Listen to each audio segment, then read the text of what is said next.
One of the Section 8 housing tenants is Mr. Robert Jones, who is present here today.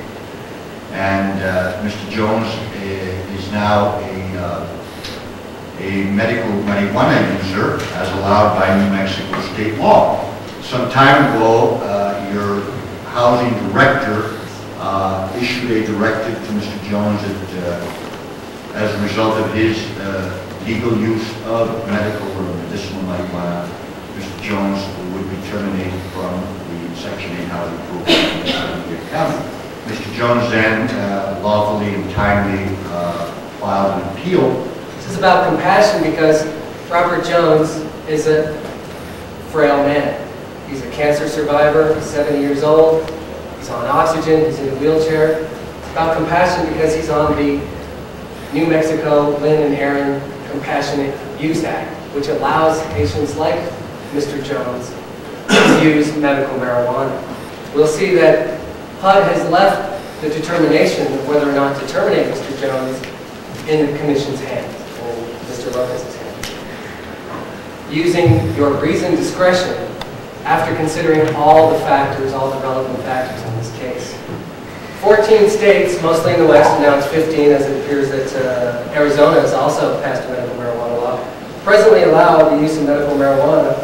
Now we hear a lot about the federal government, HUD, the fact that marijuana is a Schedule I drug, which is the most prohibitive drug. According to the Controlled Substances Act, marijuana has no medical use. Obviously, with where we're finding ourselves today, that's changing. Marijuana has been used as a healing herb for human beings for thousands of years. The American Medical Association in 1937 was opposed to outlawing marijuana, which essentially happened with this Marijuana Tax Act in 1937. Just recently, the American Medical Association has appealed to Congress to reschedule marijuana so that physicians can prescribe that medication to patients, and so there isn't this conflict between federal and state government. We look at the founding of our country, which was based on the states coming together and forming the federal government for common good, for the general welfare. It's important to remember that the federal government does not control all aspects of our society and our laws. The 9th and 10th Amendments guarantee to the people and to the states that those powers which are not given to the federal government will remain with the people and will remain with the states. The states have been called the laboratories of democracy. New Mexico Constitution, in fact, unlike the federal Constitution, guarantees its citizens the rights of health and happiness. On top of that, several years ago, Robert got colon cancer, and after an extensive investigation, he underwent radiation and chemotherapy. It was at that time that the medical marijuana started, however. The foremost indication for medical marijuana is cancer, especially radiation and chemotherapy.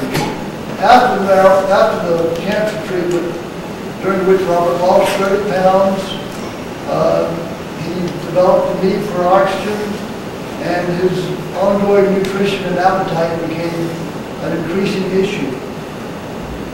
He's got a courageous spirit, but his illness has taken a toll, and he's a man who can no longer smoke, I think, but is able to take marijuana in the oral forms, and it seems like it's critical for his. He's on the edge with his nutrition and his nausea and his vomiting and with lots of pains. But it seems like it works for him, and it's been critical all along. I'm just here to testify that I spent 45 plus hours a week with this man. I see how the medicine helps him. My job is to keep him alive with marijuana. I'm doing that. On the first day that Robert came to rent my house, he showed me his license, which permits him to use marijuana. And what I suggested that he do at that time was to notify the district attorney and the chief of police and the state police, because I thought that would be more of an issue.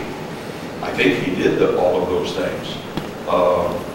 So it's true that from the first day, everybody around him, he's open and obvious about his use. He isn't hiding it from anybody. He's been a great tenant. He bothers nobody. He's actually been very active. I think he's getting less active now because of his medical problems. But he's been very active in the community. He's been good for the community. I have known Mr. Jones for over 7 years. When we both began our association with the Las Vegas Peace and Justice Committee and Center, he quickly became active, engaging in providing capable backup and sponsoring community forums and movies to bring critical social and political issues to the attention of local citizens. After the diagnosis of cancer and an extended and physically challenging course of treatment, he began his slow recovery from the long and despairing period of uncertainty as to what the future would hold. He is now faced with the very daunting possibility of termination of his assistance in housing because of his legally approved use of marijuana for medical purposes. I know Robert Jones to be a responsible, intelligent, and morally ethical and uncompromising citizen of this community. Robert's health has taken a toll, but I can tell you, I can stand before you and tell you that he is a man, a trustful man, a law-abiding man. He's not breaking any rules. He has no criminal records.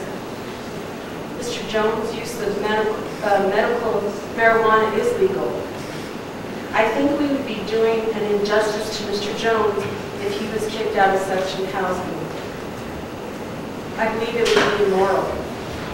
So I'm hoping that the county commissioners will overturn the decision and find reasoning and compassion to allow Robert to stay in his home. I'm the minister of the Word in Sacrament at First United Presbyterian Church. I can testify that he's a faithful member of the church, elected a deacon but had to resign because of health concerns. I visited with Robert at his home and during his times in the hospital. I've talked and listened and prayed with and for Robert. I find him a person of strong faith. I do not think it wise or just to terminate Robert's rent subsidy because of his use of medical marijuana. His health is frail, his body weak. Loss of his apartment would mean loss of his ability to live independently with the support of his caregiver bill. Where would he go? Where would he live? How would he survive? In short, loss of his subsidy would in no way serve to increase the well-being of this community or that the sense of justice being served. I believe that most folks acknowledge that the U.S. war on drugs has been an expensive, ever-expanding, and dismal failure. We have approximately 5% of the world's population, yet we incarcerate. We have 25% of the world's prisoners. Something's wrong with this picture. Well, anyway, my brother told me, because he smoked marijuana pretty much all his adult life, and he said to me, you know what? When I stopped smoking marijuana, my cancer got aggressive. He says, I regret stopping. But I think he wanted to stop because he thought that it was a sin. So I just want to say that yes, medical marijuana does help people that are dying. So I hope that you are compassionate and you do allow this man to die with dignity. I want to thank you all for being here and for caring enough to listen. In this changing times, we all, especially government agencies, have to look for guidance on the other people involved. Commissioner Salazar and Commissioner Ledger were quoted in the papers. I don't know which one of them said it because it wasn't clear, but it was that the federal government would take a position. I had to get a criminal background check. I don't know if my lawyer passed it out to you or not, but I brought copies for you showing as recently as November the 2nd, I don't have a criminal record. My caregiver has to get a criminal background check. My caregiver has to be fingerprinted and get a federal background check. This is not some audience. hanging out over on 7th Street smoking pot. I am not a criminal. I have never been a criminal, and I am not involved in drug-related criminal activity. I beg you to keep my housing supplement. I expect you to be compassionate to me. I expect you to do the right thing here, because this is important to me and it's important to others. And I'm not going to end up in a nursing home anyway. I'm afraid of I know the program, and I already know about 3 people in the program. Blew his head off about 6 months ago, and so to keep him going into a nursing home, I don't think I'm brave enough to do that. I'd like to stay in my house a little while longer. In my opinion, as both your counsel, as hearing officer also, I believe this opinion gives you lawful authority to exercise your discretion. The clarity of all these things, all the documents that came in, okay, the witnesses that came in, made a heck of a difference. And also, I guess, to top it off, Mr. Jones, his statement, okay. And I always believed also that we need to take care of our citizens better than we do sometimes, And I agree with him. I hate to see the gentleman have to go to a nursing home.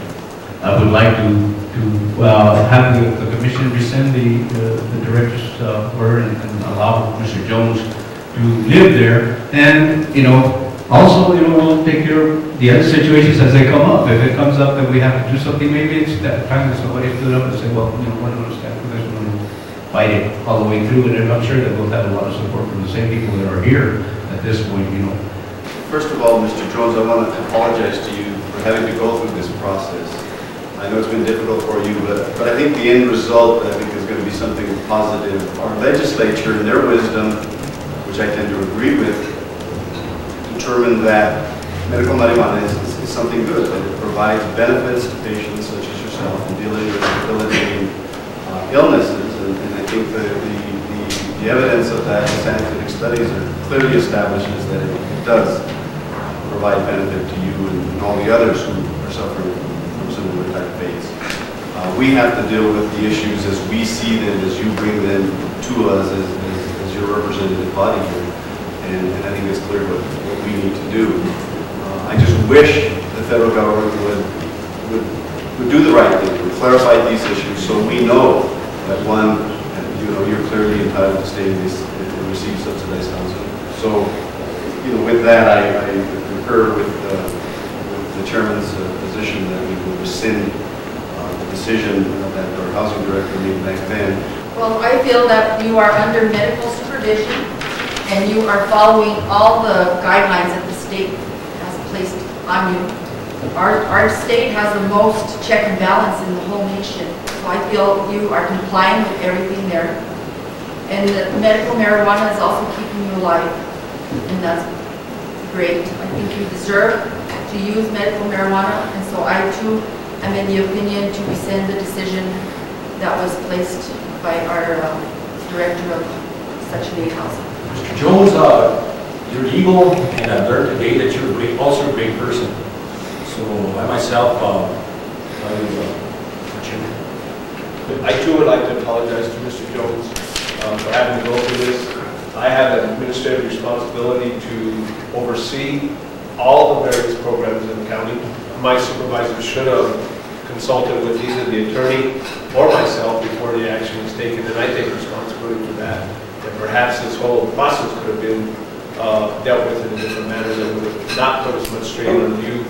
With that, Mr. Chairman, then I'd make a motion that we rescind the letter of termination that was forwarded to Mr. Jones based on his use of medical marijuana. Okay, do I have a second? Second. Second by Commissioner Garcia. All in favor? Aye. Opposed? Motion carries. And I thank you very much. Thank you, Mr. Jones.